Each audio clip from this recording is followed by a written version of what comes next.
ज्ञानतिमिरान्धानां ज्ञानाञ्जनशलाकया चक्षुरुन्मीलितं येन तस्मै श्री गुरुवे नमः।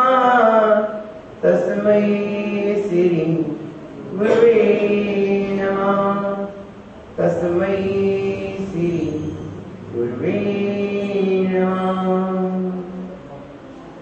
मुक्तामरं प्रणति मौलिमणि प्रेमाणा मोद्योतकं दलितमापितमोहितानं सम्यक् व्रजिने पादयुगं युगादा वालम्बनं भवजते पततां जनानां याः संस्तुता सकलवाङ्मयतत्त्वबोधा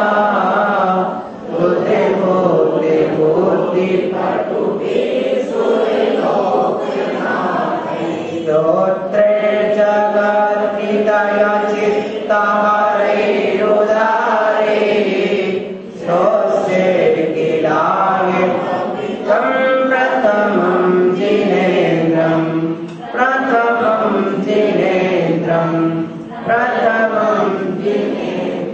अनंतानंद सतपुरुष की भगवान की ब्रह्म पूजनीय पंचपुरुष भगवान की ब्रह्म पूजनीय 24 तीर्थंकर भगवान की ब्रह्म पूजनीय वर्तमान शास्त्रपति सर्वदेव महावीर स्वामी की आदि ब्रह्मा आदि प्रभु आदिनाथ भगवान की आचार्य देव श्री मानपुर स्वामी की ब्रह्म पूज्य गणाचार्य देव राजसर जी महाराज की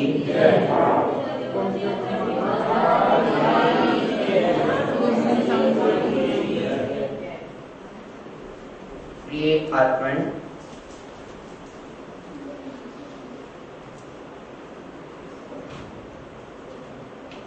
ताम्र स्तोत्र की आभा मंडल भक्तों के मन को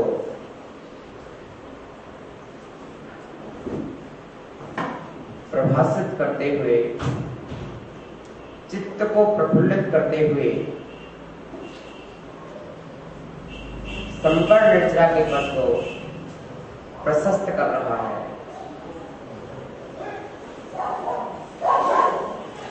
वक्ताम्र स्तोत्र की आभा अभय को प्रदान करती हुई भय से रहित कर रही है। प्रिय आत्मन, संसार में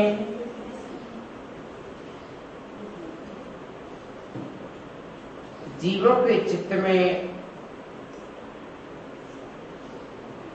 नाना प्रकार के भय उपस्थित हो जाते हैं।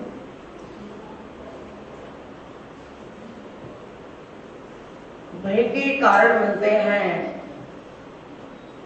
भय संज्ञा जीव में है, व्यक्ति भय आकुलित हो जाता है। किंतु जो सम्यक दृष्टि होता है वह जानता है भय किस बात का।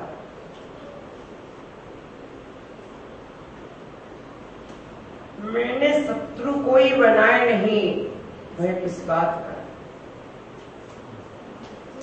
शाश्वत का नाश होता नहीं, भय किस बात का। अविनाशी का विनाश होता नहीं, भय किस बात का। द्रव्य का नाश होता नहीं, भय किस बात का। गुण का नाश होता नहीं, भय किस बात का। पर्याय के परिणमन को रोका जा सकता नहीं, भय किस बात का। भय किस बात का। यदि मेरे भाग्य में रक्षा ही होगी तो तीन लोक के अधिपति जिनेंद्र देव की शरण में हूं, इससे बड़ा रक्षक और कोई नहीं, और मेरे भाग्य में रक्षा ना होगी तो फिर कहीं पर जाने पर भी नहीं हो सकती। प्रिय आत्मन,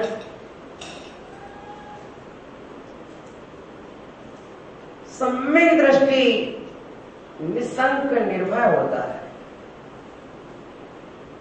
निसंक निर्भय होता है।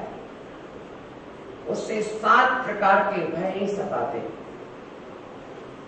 इहलोक का भय, परलोक का भय, वेदना भय, मरण भय, अगुप्ति भय, आकस्मिक भय, सम्यक दृष्टि को नहीं सताते। जो अज्ञानी और मिथ्या दृष्टि जीव हैं, वे भय के कारण कांपते हैं।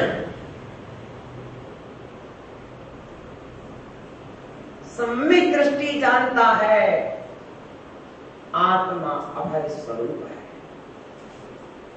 द्रव्य अभय स्वरूप है। जब आत्मा का स्वरूप ही अभय है तो उसे भय आएगा कहां से? प्रिय चैतन्य आत्माओं,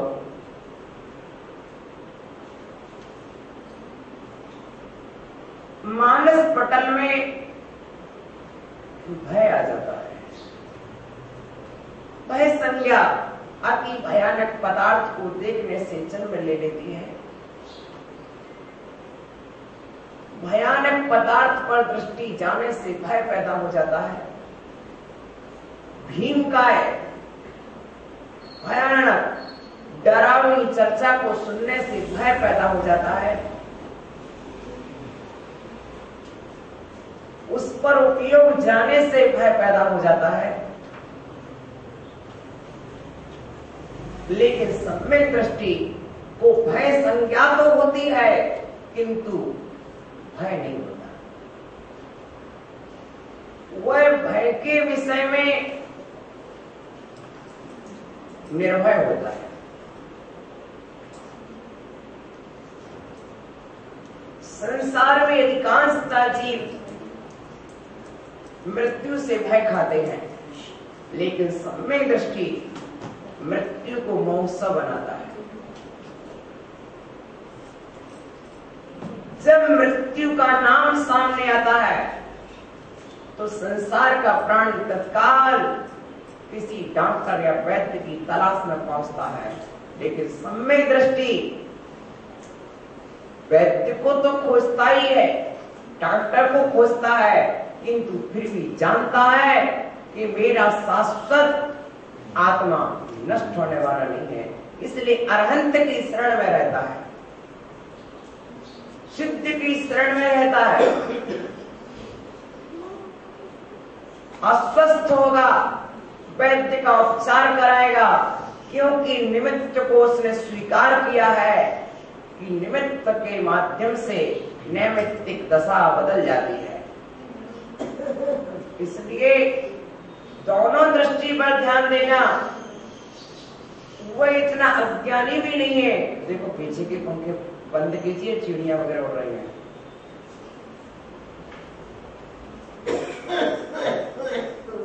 इतना अच्छा मौसम में आप लोग फिर भी हिंसा में डूबे रहते हो। इतना सा त्याग तो करना चाहिए धर्मसभा में।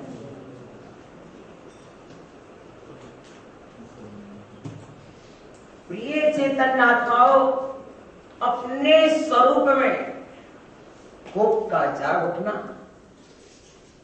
अपने स्वरूप पे ज्ञानी ने प्रकाश ही बंद कर दिया। जब मुझे चेहरे चेहरे के क्वेश्चन किसको दूंगा? आपकी प्रफुल्लता हमें दिखाई देना चाहिए। आप लोग कैसा मुस्कुराता है, तब मैं उसको सुनाऊंगा। प्रिय आत्मन, कोप दशा, भय दशा, तो नाना प्रकार के भय जब पैदा होते हैं तो भगवान की आराधना में जब संलग्न होते ही वे भय चले जाते हैं। वस्तुतः भय नाम कर्म का उदय इस जीव को आया है, और जितने में भय नाम कर्म का उदय आया है, आत्मा के उन्हीं प्रदेशों पर भी भगवान की भक्ति आ जाए तो भय नाम कर्म का उदय भी चला जाता है। आत्मा के जो प्रदेश भय नाम कर्म का अनुभव कर रहे हैं, वही प्रदेश यदि भक्ति का अनुभव करने लग जाए तो भय चला जाता है। कब तक है भय? मड़ावरा के पास गिरागिरी है। एक छोटा सा बालक गणेश 80 वर्ष का था। अपने पिताजी के साथ घोड़े पर आ रहा था।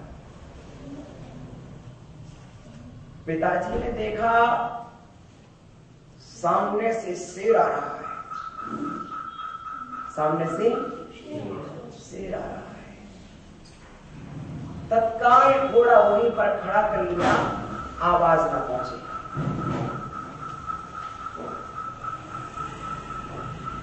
शेर आ रहा है,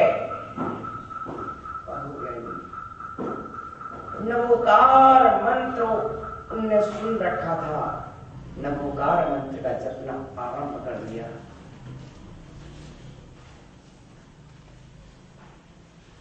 वह शेर नदी के रास्ते में मुड़ गया। प्रिय आत्मा, वह छोटा सा बालक पूछता है, पिताजी वो शेर तो अपने को खाने के लिए आ रहा था, फिर कहां गया? बेटे, कोई किसी को खाने के लिए नहीं आता है, वो तो नदी का पानी पीने आ रहा था। वो तो नदी का पानी पीने आ रहा था। हम ही डर भय जाते हैं, और मैंने जो मंत्र जपा है, इस मंत्र का इतना प्रभाव है कि सबके जीव के परिणाम बदल जाते हैं। पिताजी, आप कौन सा मंत्र जप रहे थे? मैं महामंत्र नमोकार जप रहा था। ये जैन मंदिर में ये मंत्र जपते हैं, इस मंत्र को मैं जप रहा था। वह गणेश बालक छोटी सी 10 साल की उम्र में पिताजी से कहता, पिताजी अब मुझे मंत्र सिखा दो। और बेटे, तुम इस मंत्र को अब सीख लेना आज घर पे, और इस जीवन में कभी नहीं भूलना। कैसी भी विपत्ति आएगी, सर्व संकट मोचन मंत्र, सर्व सिद्धिदायी मंत्र, सर्व विपत्ति नाशक मंत्र, सर्व रिद्धिकारी मंत्र, जैन मंत्र, मूल मंत्र, महामंत्र, अपराजित मंत्र, नमोकार मंत्र, नमस्कार मंत्र, मृत्युंजय मंत्र, विपदाहारी मंत्र, संकटहारी मंत्र, एक ही मंत्र है। इस नमोकार मंत्र को न सुख में भूलना, न दुख में भूलना।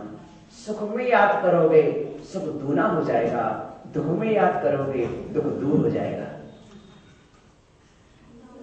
उस दिन से वह बालक नमोकार मंत्र को जानने लगा। घर के बाहर जैन मंदिर था, चबूतरे पे बैठ करके पद्म पुराण का स्वाध्याय होता था। बालक सुनने लगा। रात्रि भोजन की चर्चा पद्म पुराण में आई है, और सबसे सुंदर चर्चा पद्म पुराण में आई है कि रात्रि भोजन का त्याग करना चाहिए। 10 वर्ष का वह बालक रात्रि भोजन का त्याग कर देता है।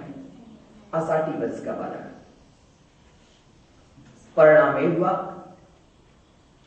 वह बालक आगे चलकर इस भारत देश का जैन गांधी वर्णी जी महाराज बने। सुना होगा नाम, गणेश प्रसाद वर्णी का नाम। प्रिय आत्मन, ऐसा वह बालक, तो मैं कहना चाहता हूं, नमोकार मंत्र की आराधना से भय भग जाते हैं, विपदाएं दूर हो जाती हैं। तो भगवान आपका नाम लेने से भय दूर हो जाते हैं। वस्तुतः बाहर के भी भय आते हैं और भीतर के भी भय आते हैं। उद्वेग है, नाना प्रकार का हो सकता है। भीतर में कर्म का उदय आता है, व्यक्ति की बुद्धि वैसी होती है तो भय सताने लगते हैं, अथवा बाहर से भी भय आ सकता है। कभी सच में भयकारक पदार्थ सामने होता है, लेकिन कभी रात्रि का घना अंधियारा हो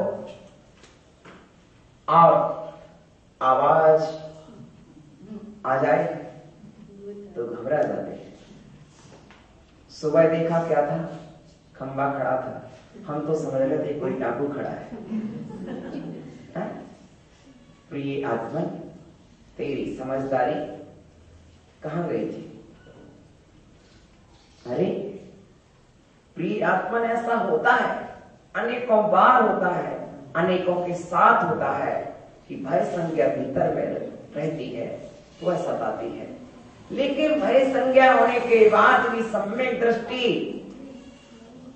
ये आभास रहेगा, ज्ञान रहेगा कि मेरी आत्मा शाश्वत है, इस आत्मा का कोई बिगाड़ नहीं कर पाएगा। पंडित टोडरमल पैर के हाथी के पैर के नीचे कुचले जा रहे हैं, किंतु निर्भय है, क्यों मेरी शाश्वत आत्मा का नाश नहीं होगा। ध्यान देना, सम्यक दृष्टि विवेकी होता है।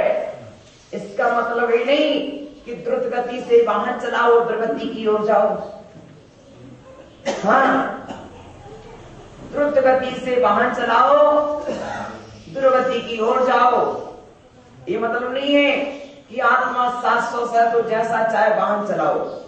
नहीं ज्ञानी, विवेक है, एक एक कदम फूंक फूंक कर रखेगा, कहीं जीवों की विराधना ना हो जाए और कहीं मेरी दुर्घटना ना हो जाए, क्योंकि मेरी भी दुर्घटना होगी तो मुझे कष्ट उठाना पड़ेगा। आत्मा तो अजर अमर है, लेकिन पर्याय का भी तो मोल है। इसलिए सांप के मुख में उंगली डालना नहीं। आज साधना में बैठे हो, सांप काट में आ जाए तो दौड़ना नहीं। भाई स्वयं कष्ट में जाना नहीं और फिर कष्ट आ जाए तो भागना नहीं। ये है साधु की साधना का मतलब।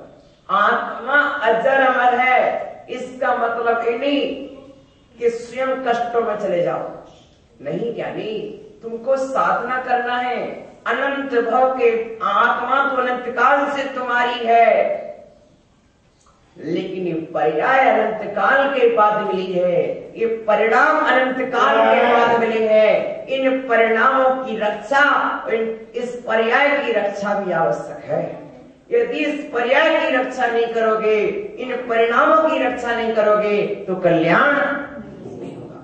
इसलिए इस पर्याय के द्वारा, जैसे कोई जहाज में रत्न भर के दूसरे किनारे ले जाता है, उसी तरह शरीर रूपी जहाज में तुझे रत्नात्रय के रत्न लेकर के संसारपुर से शिवपुर की ओर जाना है। यानियो ये पर्याय नष्ट करने के लिए नहीं मिली है, ये पर्याय तो कर्म नष्ट करने के लिए मिली है। तन को नहीं नसाना है, पापों को नसाना है। इसलिए ध्यान रखो, शरीर की सेवा भी नहीं करना है, शरीर से सेवा करना है, किंतु शरीर का ध्यान भी रखना है ताकि शरीर सार्थक बना रहे। शरीर आद्यम खलु धर्म साधनम, ये औदार्य शरीर ही तुम्हारी धर्म साधना में सहायक है। देवों का शरीर धर्म साधना नहीं कराता, नारकियों का शरीर धर्म की साधना नहीं कराता है। ध्यान रखा, ये औदारिक शरीर ही है जो धर्म की साधना करके मोक्ष देने वाला है। और जो शरीर तुम्हारे लिए मोक्ष का साधन है, जो इंद्रियां तुम्हारे लिए मति ज्ञान की साधन है, कहोगे नहीं, जो इंद्रियां तुम्हारे लिए मति ज्ञान कराती है, उन्हीं इंद्रियों से तुम पाप कमाओ तो क्या करो? तदिंद्रिया इंद्रिय निमित्तम, इंद्रियां तो मति ज्ञान देने में कारण है, श्रुत ज्ञान में कारण है। अब तुम उन इंद्रियों से पाप करो तो क्या करो? प्रिय आत्मन, सम्यक दृष्टि अभयशील होता है। किस पर भय करो? भय तो तब होता है जब मेरी कोई वस्तु खो रही हो, कोई वस्तु जा रही हो, लेकिन ना मेरा कुछ खोएगा ना मेरा कुछ जाएगा। जो है सो रहेगा, जो नहीं था सो नहीं रहेगा। मिटने वाला मिटता है, नहीं मिटने वाला नहीं मिटता। शाश्वत का नाश नहीं होता है। देखिए, अपने अंदर में क्रोध और मान, ये दो ऐसे हैं जो जीव के अंदर उभरते रहते हैं। आचार्य कहते हैं यदि कसाएं जागे तो तत्काल चित्त में भक्ति को जगा लो, कसाएं शांत हो जाती है। जैसे जैसे भक्ति जागती है कसाएं शांत हो जाती है। आचार सार में लिखा है एक काय उत्सर्ग करने से मन का विकार शांत हो जाता है। मन में कोई विकार आ रहा है, दुर्विचार आ रहा है, मन भटक रहा है, भटकते हुए मन को पकड़ने का साधन है नमोकार महामंत्र। 9 बार नमोकार मंत्र पढ़ लो श्वास श्वास विधि से, तत्काल आपका मन शांत सरल गंभीर हो जाएगा। प्रिय आत्मन, देखो तो सही, क्रोध उभर रहा है, कैसे शांत करें? मान उदय में आ रहा है, कैसे शांत करें? तत्काल नमोकार मंत्र का अवलंबन ले लो। एक समय में उपयोग एक ही जगह जाएगा। आप कोई भक्ति पाठ का अवलंबन ले लो, विनय पाठ पढ़ने लग जाओ, विविध मंगल की आरती पढ़ने लग जाओ। कहीं भी चित्त को मात्र बदलना है। एक समय में उपयोग एक ही होता है, चाहे क्रोध में उपयोग आ जाए, चाहे मान में उपयोग चला जाए। यदि क्रोध में उपयोग जा रहा है तो क्षमा में नहीं जाएगा। तो क्रोध को हटाने के लिए आपके पास अनंत साधन है, एक दो नहीं। अनंत गुणों में से किसी भी एक गुण में चित्त को लगा दोगे, क्रोध शांत हो जाएगा। भाई, स्कूल में 6 पीरियड हैं, गणित नहीं पढ़ना है तो आप 5 पीरियड में से कोई भी पीरियड पढ़ लीजिए। 5 पुस्तक में से कोई दूसरी पुस्तक पढ़ लीजिए। 5 में मन लगा दोगे किसी में तो फिर गणित में आपका उपयोग उस समय नहीं लगेगा। उसी तरह क्रोध से उपयोग को हटाना है तो आत्मा के अनंत गुणों में से किसी भी में लगा दो। भक्ति में लगा दो, श्रद्धा में लगा दो, दर्शन में लगा दो, पूजा में लगा दो, आरती में लगा दो, स्वाध्याय में लगा दो, वंदना में लगा दो, किसी भी ओर तो ले जाओ। कहती उसी को स्वीकार करता है और अच्छा मानता है, पालता है, पोसता है। प्रिय आत्मा, चले हम थोड़ी आगे बढ़े। च्योतन मदाविल बिलोल कपोल मूल मत्तब भ्रमद भ्रमरनाद ब्रत्सर कोपम ऐरावताव विमुद्दत मापतंतम दृष्ट्वा भयं भवति नो भवदाश्रितानां च्योतन मदाविल बिलो लिकपोल मूला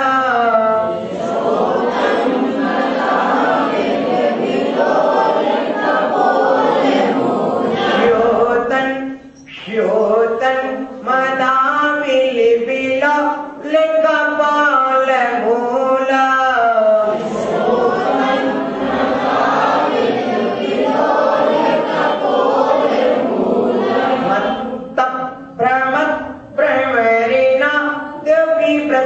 कोपम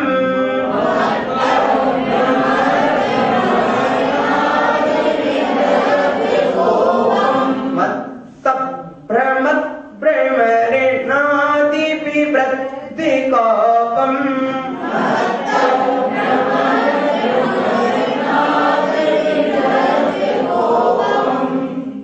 ऐरावताभ मे विमुद्धते मा वदन्तम्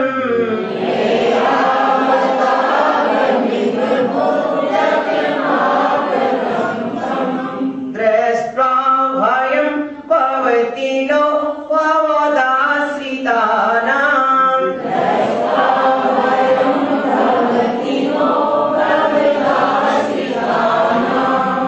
एक यहाँ उदाहरण दिया है, प्रसंग बताया है। च्योतन झरते हुए मद, मद जिसके कंठस्थल से चल रहा है, आविल बिलोल मलिन और चंचल गाल का अग्रभाग कोई हाथी है, वह जंगल में अपने अभिमान को पूरी तरह से प्राप्त है। हाथी के कंठस्थल से अत्यंत क्रोध के कारण मद झर रहा है और अपनी क्रोध की दशा में दौड़ते हुए चला आ रहा है। वृक्षों को उखाड़ता हुआ,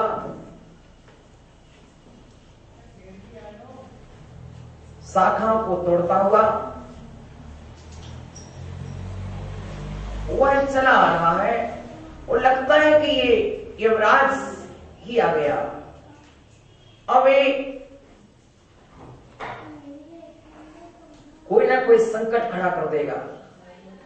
तब आपका भक्त ऐसी दशा में क्या करता, उसका चित्रण देखिए। हाथी कैसा है? च्योतन झरते हुए मद, जिसके कपोलों से मद झर रहा है, मद चू रहा है। जैसा अपन को पसीना झरता है, वैसे हाथी को भी जब अत्यंत कोप आता है, घमंड आता है, गर्मी बढ़ती है, तब इसकी स्थिति होती है। तो झरते हुए मधुमलिन चंचल गाल का गर्भाग, कान बिल्कुल चंचल कर लिए हैं, मत्त उन्मत्त की तरह भ्रमत घूमते हुए भौरा, और जब कपोलों से मद निकलता है तो भौरे उस पर इतना सुगंधित होता हुआ द्रव्य कि भौरे उस पर मंडराने लगते हैं। शब्द गुंजार बड़े हुए ऐरावत, वह क्रोध उसका अत्यंत बड़ा हुआ है। तुम कहते उनका क्रोध क्या से शांत हो? आचार्य कहते हैं तुम इनके क्रोध की शांत बात कर रहे हो। अरे हाथी का क्रोध भी शांत हो जाता है। इसका जो कैसा हाथी है, जो बिल्कुल वृक्षों को तोड़ते हुए चट्टानों के ऊपर उछलता हुआ बिल्कुल वनखंड से बिल्कुल पर्वत की तरह चला आ रहा है, ऐसा हाथी भी अत्यंत क्रोध के साथ आ रहा हो। कैसा? ऐरावतावम, कोई छोटा मोटा हाथी नहीं, ऐरावत के समान विशाल हाथी और मृत्यु के समान काला हाथी चला आ रहा है। वो दंड हाथी है, किसी के बस में नहीं हो रहा है। कभी कभी हाथी बस में नहीं होता है, महावत के हाथ से छूट जाता है तो वो दंडता करने लगता है। ऐसा वो दंड हाथी भी आकर पड़ते हुए देखकर भयम, और जो ही आपका भक्त वहां विराजता है और देखता है हाथी आ रहा है, तब क्या होता है? आपने देखा, आप पढ़िए चरित्र किसका है? तो वहां पर हाथी चला आ रहा है, राजा अरविंद मुनि ध्यान में लवलीन है, और ज्यों भी वह मरुभूति हाथी का जीव आता है, ज्यों भी ध्यान में देखता आकर के अपने आप शांत। मालूम है, जब मरुभूति का जीव हाथी की पर्याय में और राजा अरविंद ध्यान की अवस्था में थे, तब क्या कर रहा है? वह मरुभूति का जीव क्या है? ध्यान में वह प्रत्येक जीव की अवस्था है, वह दौड़ा दौड़ा वनखंडों को उखाड़ता हुआ चला रहा है। ज्यों ही राजा अरविंद की ध्यान मुद्रा को देखता है, यानी भगवान के स्मरण की मुद्रा को देखता है, और वह हाथी वहां शांत हो जाता है। प्रिय आत्मन, मेरी शांति सबको शांति दे सकती है। अभयशील के चरणों में सभी अभयशील हो जाते हैं, और गोपान के पास पहुंचते सभी गोपान च्युतन्मदा बिलोल कपोल मूल मत्तब भ्रमद भ्रमरनाद विवृद्ध गोपम। और ज्यों ही भौरे भन भन भन भन करते हैं तो हाथी का कोप और ज्यादा बढ़ता है, और उसको टेंशन आता है, और उसको विकल्प आता है, और गुस्सा उसका बढ़ता है।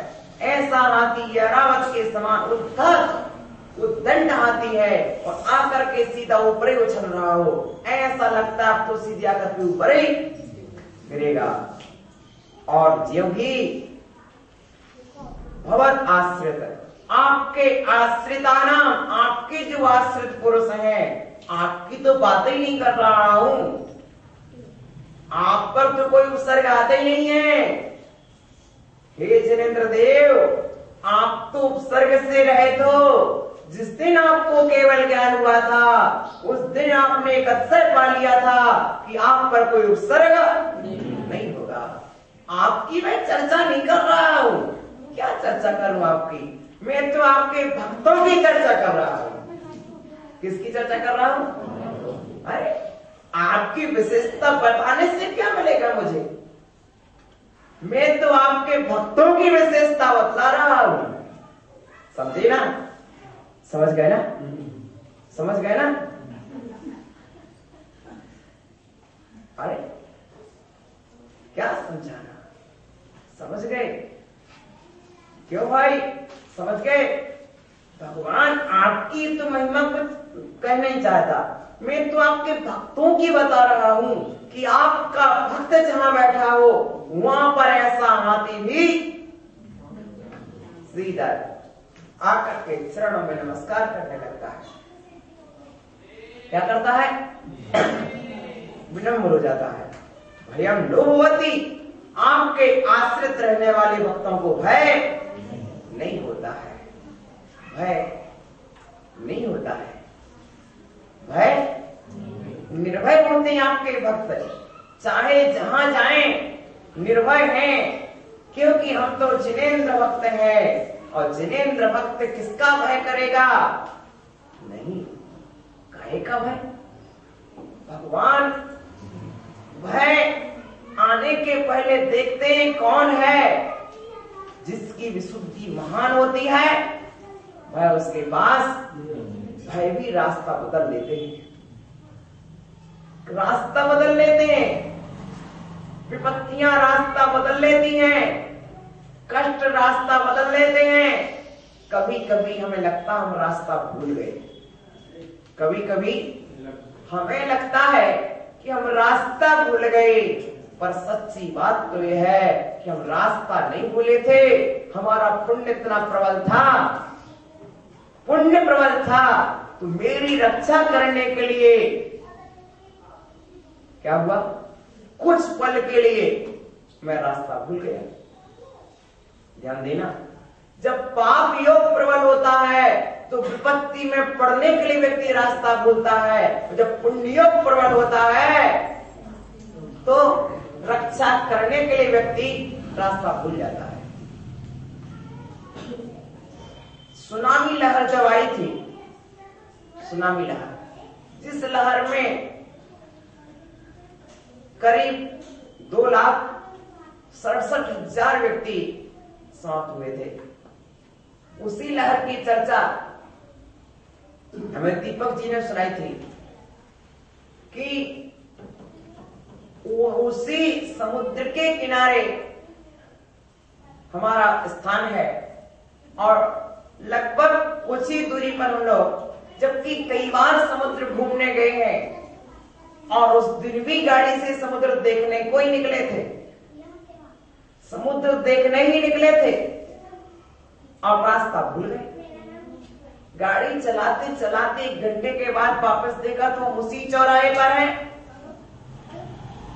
2 घंटे के बाद देखा गर्मी पड़ रही है तो विचार आया कि समुद्र घूमने जाएं।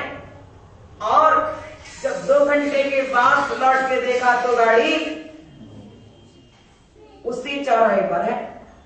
तो मन में आया अब समुद्र तो चलना है, समुद्र का रास्ता तो देखा है, किंतु अब घर तक चौराहे तक आ चुके हैं तो घर से फिर से पानी पी के चले।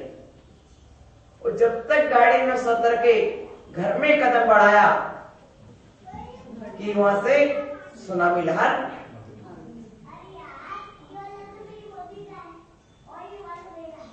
जबकि ये अवकाश लेके गए थे कि आज समुद्र देखने जाना है तो लोगों के बारंबार समाचार के पास आए, आप कहां पर हो, आप कहां पर हो। इन्होंने कहा मैं घर में हूं। बोले इस समय तो आपको समुद्र किनारे पर होना चाहिए था। बोले आज मैं समुद्र गया था, समुद्र गया था किंतु समुद्र का रास्ता आज मैं भूल गया। अरे आप विश्वविद्यालय को चलाते हैं और आप समुद्र का रास्ता भूल गए। जहां आप बार बार घूमे हुए हैं। प्रिय आत्मन, कभी कभी पुण्य भुला देता है, कभी के पुण्य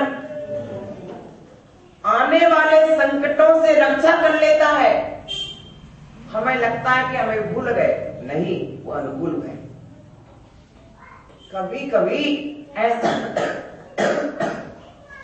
तो देखिए भय कैसे हट जाता है, पुण्यवानों की रक्षा हो जाती है, पुण्यवानों की रक्षा हो जाती है। कहीं से ना कहीं से पहले से ज्ञात हो जाता है।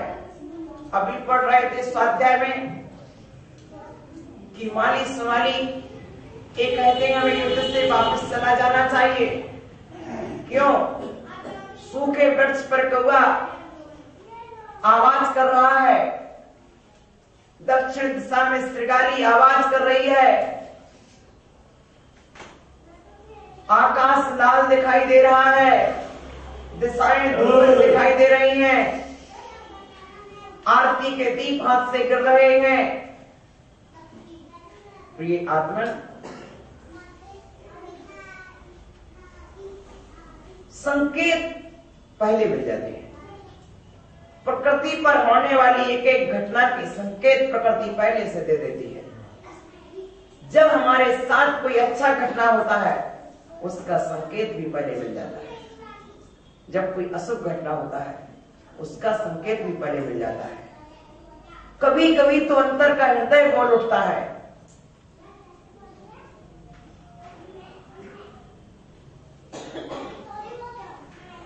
केवल अंतर हृदय से ध्वनि निकलत है एक, गहरे अंतर हृदय से, गहरे अंतर हृदय से ध्वनि निकलत है एक, जिससे जिसे जिसे सुन सकते नहीं जग प्राणी प्रत्येक, जिसे समझ सकते नहीं जग प्राणी प्रत्येक। गहरे अंतर हृदय से ध्वनि निकलत है एक, जिसे समझ सकते नहीं जग प्राणी प्रत्येक। यानी भीतर का हृदय जो बोलता है वो क्या बोल रहा है? सबसे बड़ा डिसीजन अपना हृदय देता है। तपस्वी सम्राट सनमत सर जी के पास हम बैठे थे। उसी समय दर्शन के लिए कोई आया और सनमत सर जी ने पिछी रखी श्रीफल पर उठा दी। तो एक पिताजी ने श्रीफल उठाया और एक बेटी ने श्रीफल उठाया। तब पिताजी बोले ये वाले उठा लो। सनमत सर जी बोले नहीं, उसने जो चुना है वही रहने दो। यानी जो हृदय स्वीकार कर रहा है उसके भवितव्य में जो है ग्रहण कर रहा है। प्रिय आत्मन, एक है ना, भवद आश्रित, आपके आश्रित हम भले घर में रहें, चाहे मकान में रहें, चाहे दुकान में रहें, चाहे ऑफिस में रहें, चाहे ट्रेन में रहें, चाहे बस में रहें, चाहे यात्रा पर रहें, चाहे विश्राम में रहें, किंतु आश्रित किसके हैं? शरण में किसकी है? जिनेंद्र की शरण में। अरिहंते शरणम, सिद्धे शरणम, साहु शरणम, केवली पढ़तो हम आपकी शरण में हैं। चाहे हम घर में बैठे हैं तो अरिहंतों के सहारे हैं, यात्रा पर हैं तो सिद्धों के सहारे हैं। हम जहां भी हैं, मेरे लिए तो धर्म ही सहारा है। और कौन सहारा है? कभी कभी तो लगता है जैन समाज का कौन सहारा है। सच में लगता है कि धर्म के सिवा जैन समाज के पास है क्या? इस जैन समाज का तो धर्म ही पालनहारा है, धर्म ही पालनहारा है, धर्म ही शरण है। धर्म के सिवा संसार में कोई शरण नहीं है। भवती नो भवन आश्रिता नाम भयम, आपके आश्रित जो है उनको भय नहीं होते। ये लोग का भय, क्या भय करेगा? क्या होगा क्या नहीं होगा? जो होगा मेरे भवितव्य में जो है वही तो होगा, मेरे भाग्य में जो है वही होगा। अनुकूल सामग्री जुटाना, प्रतिकूलता से बचना, फिर भवितव्य में जो होगा वो होगा। आगे ध्यान में, अनुकूल जुटाना, प्रतिकूलता से बचना, फिर भवितव्य में जो होगा होगा। यानी इसका मतलब नहीं पुरुषार्थ करना बंद करो, पुरुषार्थ जारी रखो, सम्यक पुरुषार्थ करो, प्रतिकूल कारणों से बचो, फिर जो होगा सो देखते हैं। प्रिय आत्मन, परलोक का भय नहीं। मैंने इस भाव में अच्छा किया है, अब मुझे परलोक का डर नहीं है। भैया डरता कौन है? जयपुर में कर्ज लिया है और तुम जाकर के दिल्ली में भी रहोगे ना तो डर लगेगा कहीं जयपुर वाले आना जाए कर्ज लेने के लिए। हा?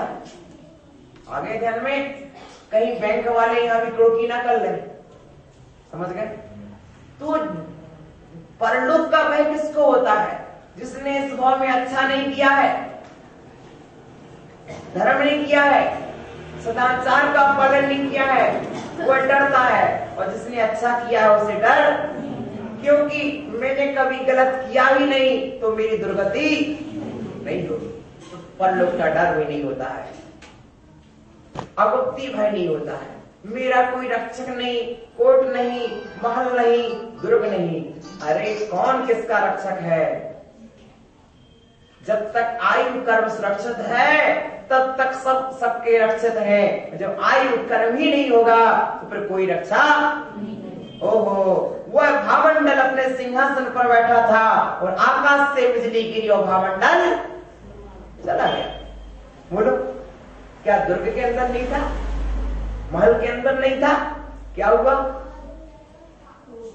दुर्ग के अंदर बैठा था, महल के अंदर बैठा था, और क्या हुआ? बिजली गिरी और चल दिया। प्रिय आत्मन, परिणति देखो, परिणति देखो क्या होती है। ये है जो भावमंडल से का भावमंडल दीक्षा ले लो, आज नहीं तो कल, कल कल, लेकिन कल कल करते बेचारी की दीक्षा नहीं हो पाई। राम ने दीक्षा ले ली, जीजा ने दीक्षा ले ली, जीजी ने दीक्षा ले ली, सीता, राम ने दीक्षा ले ली, सीता बहन ने दीक्षा ले ली, लेकिन भावमंडल दीक्षा नहीं ले पाया। दीर्घ सूत्री स्थिति, जो ज्यादा विलंब करता है वह भी नष्ट हो जाता है। इसलिए सुवस्थ शीघ्रम, शुभ कार्य के लिए शीघ्रता करनी चाहिए, शुभ कार्य में विलंब नहीं करना चाहिए। भयम लोभवती, आकस्मिक भय भी नहीं होता है। क्या होगा? कहीं से आपत्ति ना आ जाए, कहीं से संकट ना आ जाए। नेक राह पर चलो, विवेक से चलो, घबराओ मत। क्या घबराना? जो होगा स्वीकार, जब पथ पर बढ़ते हैं तो कष्ट भी मिलेंगे, कांटे भी मिलेंगे, फूल भी मिलेंगे। जब समुद्र में नाव डाली है तो कभी लहरें ना आए तो ऐसा हो नहीं सकता है।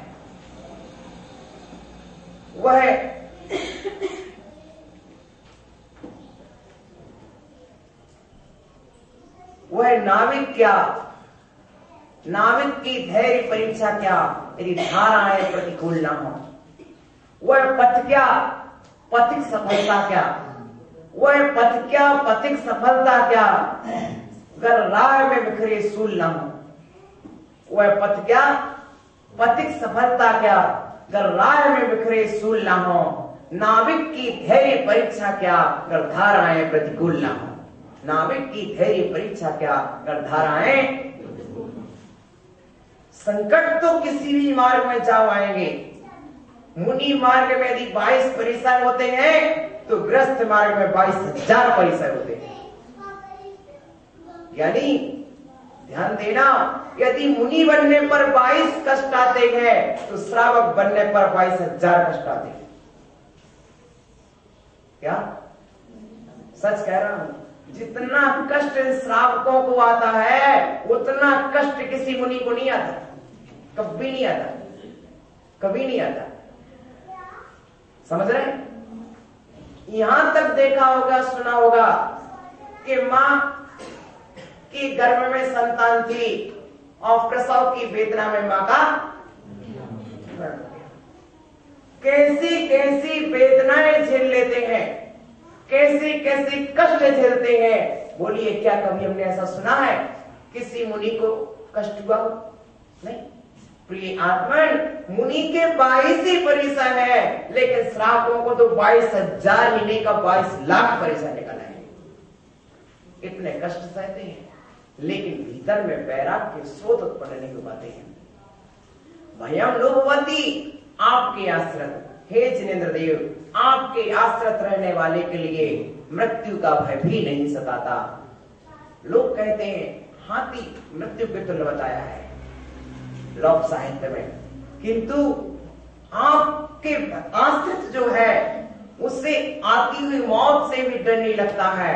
प्रभु कुछ नहीं होगा, आपका स्मरण कर लिया, मेरे आयु कर्म के निषेध शेष हैं तो मेरी रक्षा होगी। मैं स्वयं कसाय करके आयु कर्म नष्ट नहीं करूंगा, संक्लेश करके आयु कर्म नष्ट नहीं करूंगा, टेंशन करके आयु कर्म का घात नहीं करूंगा। समझ रहे?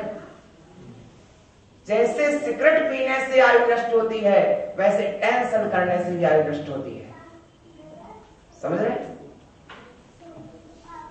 तो मैं संक्लेश नहीं करूंगा, लेकिन जब मृत्यु सामने उपस्थित होती है तो मैं उसका स्वागत करूंगा।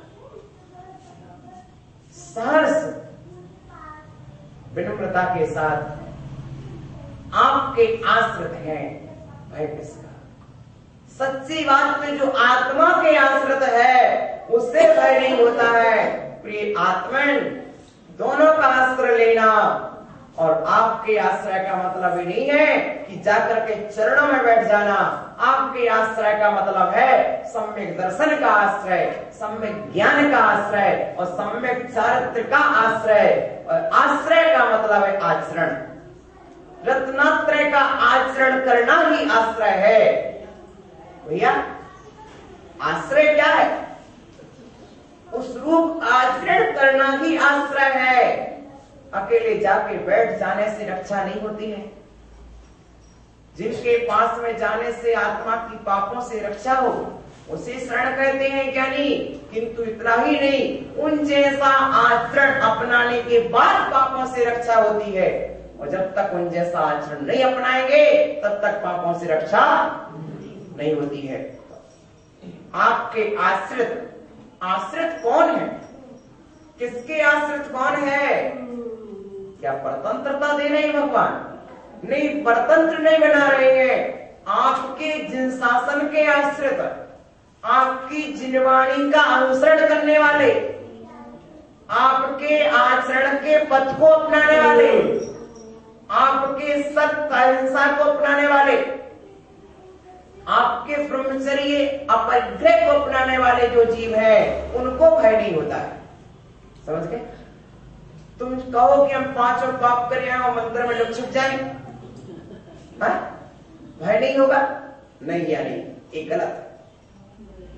तुम सोचो कि हम कोई भी पाप करें और फिर कहीं भगवान के चरण में बैठ जाए, नहीं ज्ञानी, ये चर्चा ही नहीं है, सीधी चर्चा है आपके आश्रय माने जिन शासन का आश्रय, भगवान ने जो आचरण का पद बताया है उस पद के आश्रय, भगवान ने जैसा जिया है उसके अनुसार जीवन जियो, जियो और बार बोलो तो, जियो और कैसे जियो? जैसे महावीर ने जिया है। मुनि हो तो मुनि धर्म के अनुसार जियो, श्रावक हो श्रावकाचार के अनुसार जियो, मुनि हो मूलाचार के अनुसार जियो।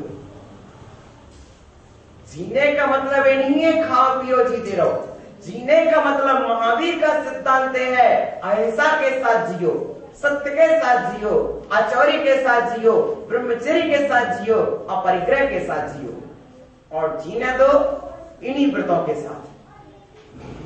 आया ध्यान में? कैसे भी नहीं जियो, कैसे भी नहीं जियो। सो तो महावीर कहते हैं वो खतिरसार भील कौवे का मांस नहीं खाता है, भले ही प्राण चले जाए तो चले जाए। अरे जीने के लिए नहीं, मैं जीने के लिए कौवे का मांस नहीं खा सकता, मैं जीने के लिए रात्रि में पानी नहीं पी सकता। कौन कहता है? श्यार। श्यार कहता है मैं जीने के लिए रात्रि में पानी नहीं पी सकता, मैं अपना नियम नहीं तोड़ सकता। महावीर का सूत्र है जियो और जीने दो, वो श्यार मना कर रहा है। तो महावीर ने कहा है कि नियम तोड़ के नहीं जीना, व्रत तोड़ के नहीं जीना, संयम तोड़ के नहीं जीना, जीना है संयम को जोड़ के जीना है, तप को जोड़ के जीना है, धर्म को जोड़ के जीना है, संस्कार और गुणों से जुड़ के जीना है, और ऐसे ही जीने दो। आपके आश्रित रहने वालों को भय नहीं होता। भिन्नेव कुंभ गल दुज्ज्वल शोणिताक्त मुक्ता फल प्रकर भूषित भूमि भागा क्रमगतम हरिणाधिपोपी नाक्रामती अतिक्रम युगाचल संस्कृतम ते भिन्ने विकुंभे तुज्जल साणिताक्त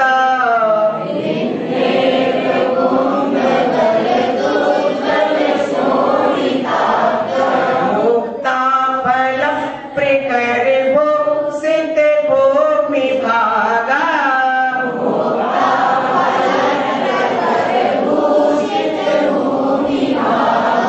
बद्ध क्रमिगतम हरिणा दीपोपे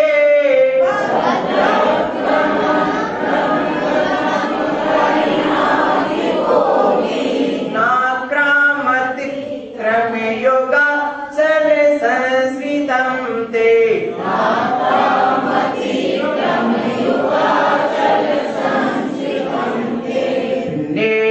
कुंभिगल दुज्जल शोणिताक्त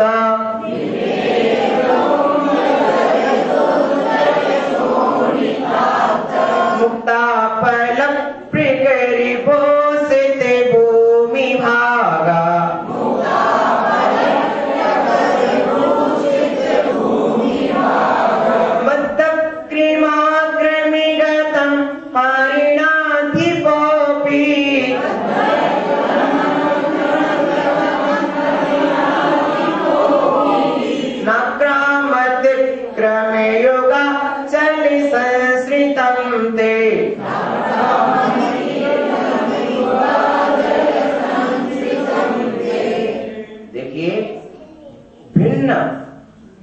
भिन्न माने जुदा जुदा किए हुए, अलग अलग किए हुए, विदीर्ण किए हुए एवं हाथी। कुंभ गंडदेश गरज भीगे हुए उज्जवल शुभ्र स्वर्णित रक्त अक्त सने हुए मुक्ताफल मोती प्रकट समूह भूषित भरी हुई शोभायमान भूमि भागा पृथ्वी तल बद्धाक्रमा आक्रमण करने के लिए प्रस्तुत क्रमगतम पैरों के बीच में आते हुए हरणादिक सिंह भी ना आक्रामती आक्रमण नहीं करता है। दोनों पैर पहाड़ आश्रय लेने वाले को आपके देखिए यहां पर एक प्रस्तुत किया है संदर्भ कि एक हाथी चला रहा है और एक शेर अपनी क्रूरता के साथ बर्बरता के साथ चला रहा है और वह शेर अचानक हाथी को देखता है और शेर उस पर झपट जाता है।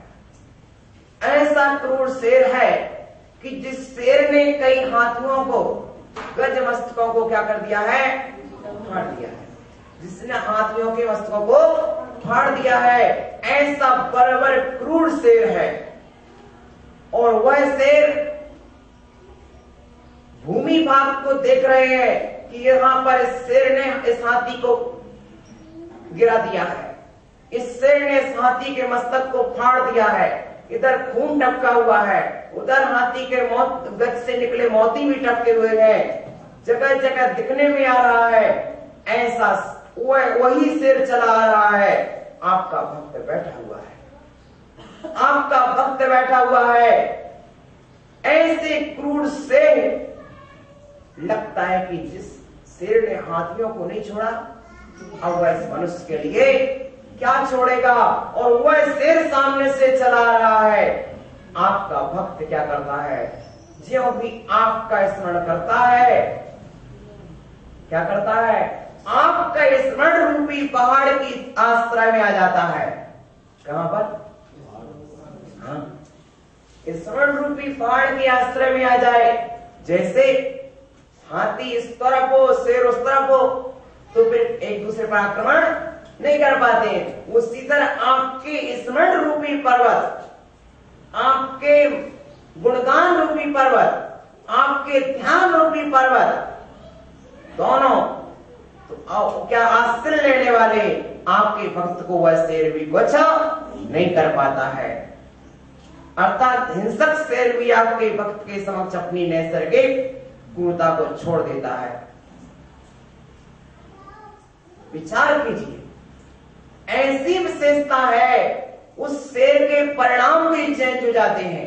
पहले बताया था कि वह शेर गाय के बाल सुलझा रहा है, यानी कि इतनी विशुद्धि जब जागती है, अपने अंतरंग की आत्मा की इतनी शक्ति है, इस आत्मा की शक्ति के आगे नवग्रह की शक्ति कोई शक्ति काम नहीं करती है। संसार की सबसे बड़ी शक्ति का नाम है आत्मा की शक्ति। कौन सी शक्ति? आत्म शक्ति विश्व की सबसे बड़ी शक्ति है। विश्व की सबसे बड़ी शक्ति आत्मशक्ति। और व्यक्ति आत्म शक्ति को नहीं पहचानता है और बाहर की शक्तियों का आश्रय लेता है। ध्यान देना, 9 ग्रह में कोई भी ग्रह हो भी उन्हें ही परेशान करते हैं जिनके पास आत्मा की शक्ति नहीं होती है। भूत होने लगते हैं जिनके पास आत्मा की शक्ति नहीं होती है। जो अपनी आत्मा की शक्ति को जागृत करते हैं ज्ञान ध्यान तप के द्वारा, उन्हें कोई बाधा नहीं पहुंचाते। 8 कर्म हो चाहे 9 ग्रह हो, वे उन्हें ही कष्ट पहुंचाते हैं जिनके पास आत्मा की शक्ति जागृत नहीं होती है। जो आत्मा की शक्ति को जागृत करते हैं वे 8 कर्मों को, बताइए, कर्म बलवान है कि आत्मा बलवान है? कौन बलवान है? आत्मा बलवान होती तो संसार में न पड़े रहते। आत्मा यदि बलवान बनाई होती तो संसार में न पड़े रहते। एक कर्म महाबलवान जगत में विरत है। भैया कौन बलवान है? कर्म बलवान है कि आत्मा बलवान है? कर्म बलवान होते तो अनंत आनंद सिद्ध रूपान सिद्ध सदापा न बैठ पाते। कर्म बलवान है। तुम बिना पैदी के लौटा हो एक तरफ तो कुछ बोलो।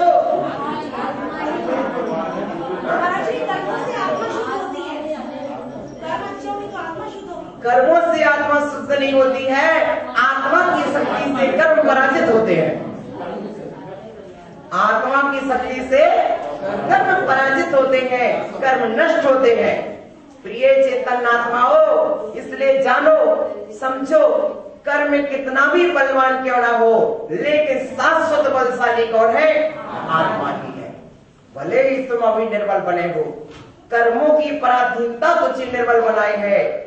हे स्वर्ण, तेरे ऊपर कितनी भी कालवा चढ़ी हो, तेरा मूल्य तेरे पास है। और लोहे के पर कितने भी चमका देना, कितना भी सुंदर चमका देना ज्ञानी, चांदी के सिक्के पर कीचड़ चढ़ा देना और लोहे पर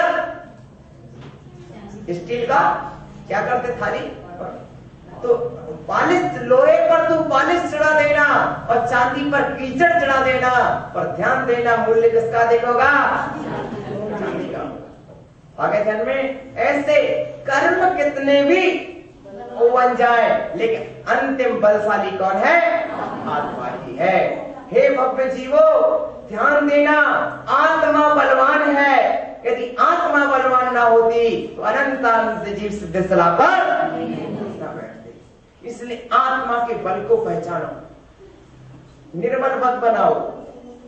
मंत्र जाप करो, भक्ति करो, पूजा करो, आराधना करो, आत्मा के बल को बढ़ाओ। संसार में शरीर का बल बढ़ाने वाले तो रोज हैं।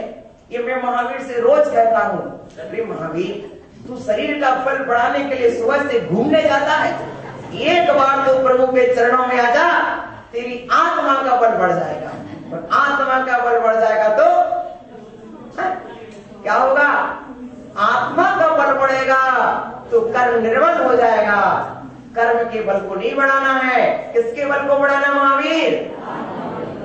किसके बल को बढ़ाना है?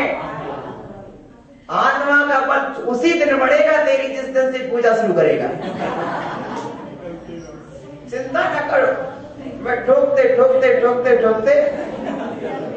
प्रिय आत्मा, ध्यान देना, आत्मा का बल बिना श्रद्धा के नहीं बढ़ता, बिना ज्ञान के नहीं बढ़ता, बिना चारित्र के नहीं बढ़ता, बिना तप के नहीं बढ़ता। सच्ची बात है, बिना तप के नहीं बढ़ता। ये चारों आवश्यक है। आत्मा के गुणों की ओर झुकाव होना चाहिए, अंतर्मुखी चर्या होनी चाहिए, तब आत्मा का बल बढ़ता है। और चर्या बहिर्मुखी होगी, चिंतन बहिर्मुखी होगा, आत्मा का बल बढ़ेगा कैसे? चिंतन अंतर्मुखी हो, चर्या अंतर्मुखी हो, तब आत्मा का बल बढ़ता है।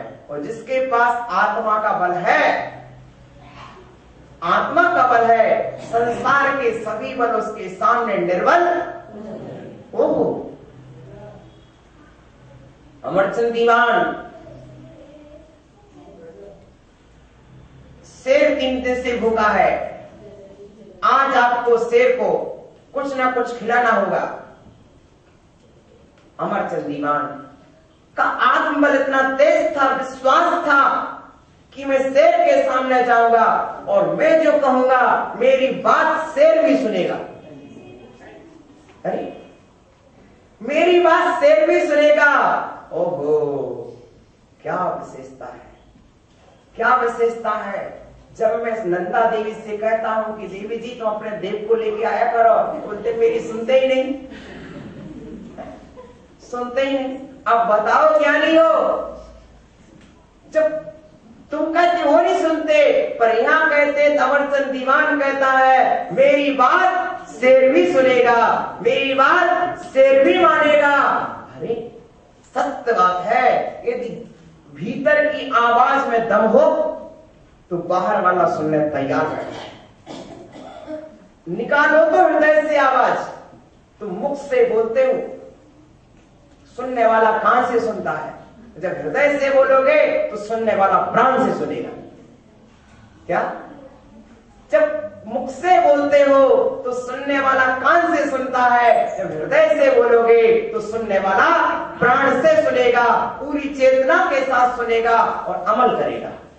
प्रिय आत्मन, तो देखो बलिष्ठ सिंह ने मदोन्मत्त विशालकाय हाथियों के विंड स्थलों को चीर दिया है और गजमुक्ता निकले पृथ्वी पर रहे हैं। ऐसा अपने शिकार पर छलांग लगाकर आक्रमण करने के लिए शेर दौड़ रहा है, और जब भी आपका भक्त आपका स्मरण करता है तत्क्षण, जबकि शेर के दोनों के पंजों के बीच में आपका भक्त बैठा है, फिर भी शेर कुछ नहीं कर पाता।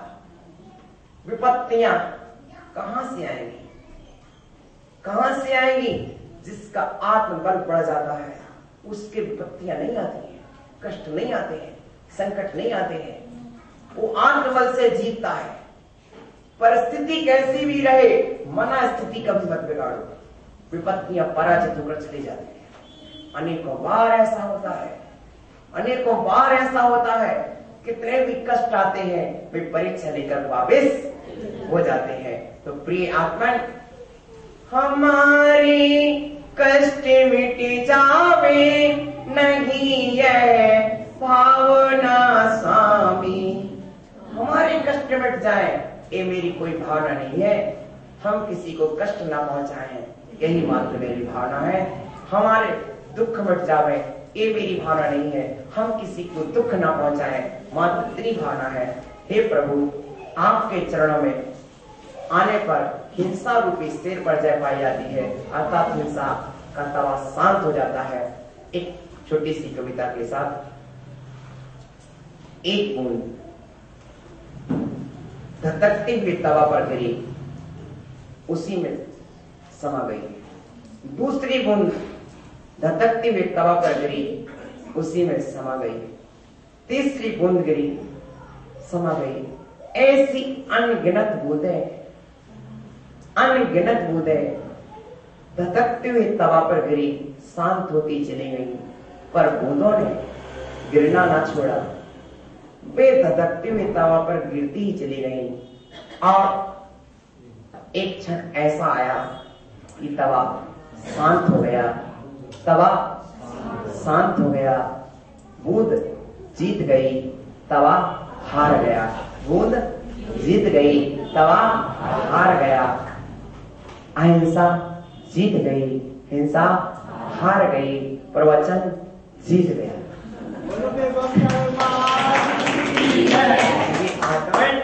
इसी विश्वास के साथ मैं बोलता हूं कि एक न एक दिन मेरा प्रवचन जयवंत होगा, जीतेगा, और तुम्हारे अंदर नियम का जन्म होगा, संयम का जन्म होगा। असंयम की अग्नि हार जाएगी, संयम का पानी सींचते जाएंगे। मेरे संयम के प्रवचन की बूंदें आपकी असंयम के तवा को शांत। और नमस्ते।